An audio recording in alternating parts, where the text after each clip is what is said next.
刚出生的孩子就要跳下数百米高的悬崖，是什么样的动物会如此狠心？为了跟随着父母的步伐，躲避掠食者的袭击，一只幼崽首当其冲，它快速地坠下悬崖，然后重重地摔在石头上。它们最终的命运将会如何？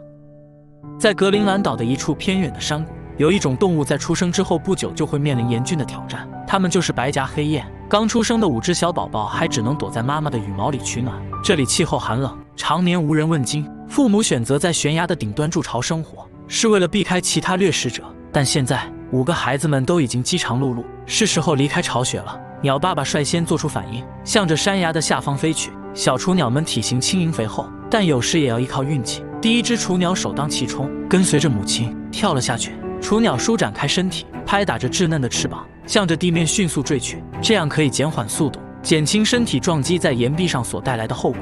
如果第一次撞击是在腹部，那活命是自然的。很快，第一只雏鸟就撞上了岩壁。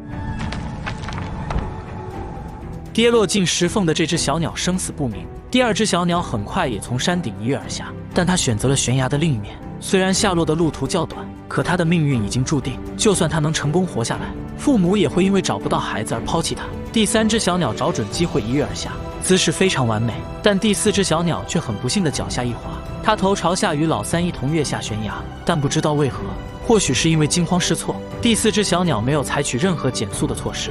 很快，第4只小鸟的头部重重地撞在岩壁上。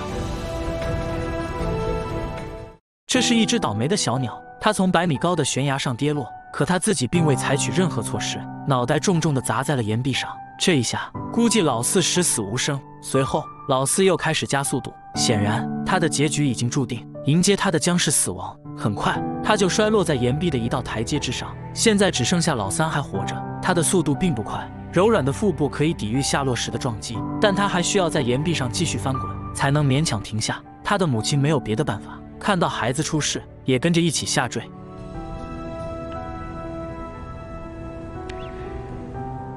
悬崖顶上只剩下了最后一只雏鸟，所有的希望都寄托在了它的身上。有了父母的叫声鼓励，雏鸟一个完美的弹射起步，小小的身体向地面迅速飘落。只要它能够控制好姿态，就可以做到很完美的落地。真的很难想象，这些刚出生还不到几天的幼鸟，就要遭受如此巨大的痛苦和生死考验。除了对胆量的要求，同时还要兼顾运气。第5只雏鸟腹部撞在岩壁上之后，它在空中旋转几圈，很快就调整好了状态，继续下坠，再度撞上了岩壁。幼鸟需要在不停的撞击和翻滚中向着地面前行，看着就觉得痛啊！在这样的连续翻滚之下，它还能幸存下来吗？